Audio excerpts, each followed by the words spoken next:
नमस्कार, मैं रेखा नथवाल और आप देख रहे हैं उत्तराखंड संवाद लाइव। चुनावी माहौल अभी आप देख ही रहे होंगे, चुनावी माहौल चल रहा है और बहुत सारे प्रत्याशी हमारे दिव्यांगजन भी उठे हुए हैं इसमें।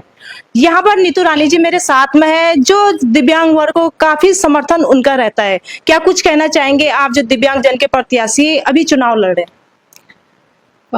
मेरा नाम नीतू है और मैं समाज सेवा करती हूँ। हम लोग विशेषकर जो दिव्यांग लोग होते हैं उनके लिए काम करते हैं। उनके जैसे कई मुद्दे होते हैं, उन पे हम लोग काम करते हैं। शिक्षा, स्वास्थ्य है, एक्सेसिबिलिटी है और उनके अधिकारों पे भी हम लोग काम करते हैं। तो जैसे उनके अधिकारों की जब बात करते हैं तो अधिकार में ये भी आता है कि भाई वो लोग भी समाज में आगे आके अपनी उपस्थिति को दर्ज कर सकते हैं। उन्हें भी अधिकार है कि वो चुनाव लड़े और प्रतिनिधित्व करे ना।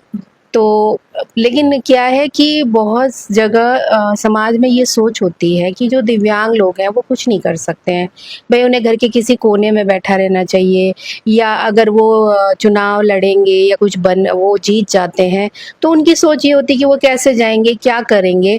तो ये जो समाज की एक सोच है बहुत मतलब एक ऐसी सोच है कि दिव्यांग लोग कुछ नहीं कर सकते। तो मैं इसके लिए समाज को भी उदाहरण देना चाहती हूँ कि ऐसा ना सोचें कि दिव्यांग लोग कुछ नहीं कर सकते। दिव्यांग लोग भी बहुत कुछ कर सकते हैं। जैसे मैं आपको अगर एक उदाहरण दूँ, एक हमारी अरुणिमा सिन्हा है हमारे देश की।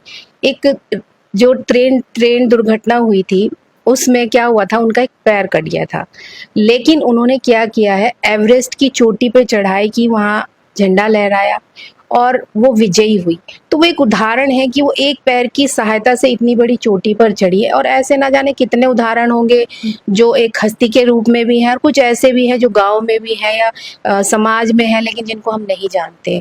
लेकिन ये है कि दिव्यांगजन बहुत कुछ कर सकता है अगर उसे मौका दिया जाए तो। और जैसे हमें सुनने में आया, कुछ हमारे दिव्यांग साथी ने जो अभी चुनावी माहौल में खड़े हैं अलग अलग सीट पे, तो उन्होंने कहा कि उनको ये कहा गया कि भाई तुम क्या करोगे, तुम कैसे करोगे, उनके मनोबल को गिराया जा रहा है। तो मेरा ये जनता से अनुरोध है कि वो ऐसा ना सोचें, उन्हें मौका दे के देखें और वो बहुत अच्छा कर सकते हैं, हर क्षेत्र में वो आगे बढ़ सकते हैं। तो मेरा जनता के लिए संदेश है कि उनके मनोबल को उठाएं और उनको समर्थन करें, उन्हें भारी मतों से विजयी बनाएं और आप फिर उनके काम को भी देखें कि वो भी बहुत कुछ कर सकते हैं। तो ये उनके अधिकार भी हैं, उन्हें मिलना चाहिए। और वो सिर्फ इसलिए नहीं है कि वो घर के किसी कोने में पड़े रहें। जब ईश्वर कोई एक चीज़ हमारी कम करता है तो वो हमें उसकी रूप में एक ऐसी शक्ति और देता है उससे बढ़ा के कि हम बहुत कुछ कर सकते हैं। तो मेरा यही संदेश है कि आप उनके साथ खड़े हों, उनका मनोबल बढ़ाएं, उनको जिताएं और भविष्य उनका भी अच्छा हो और वो दूसरों के लिए भी अच्छा कर पाए। दिव्यांगजन के जो प्रत्याशी तो उनके लिए क्या संदेश देंगे फिर आप?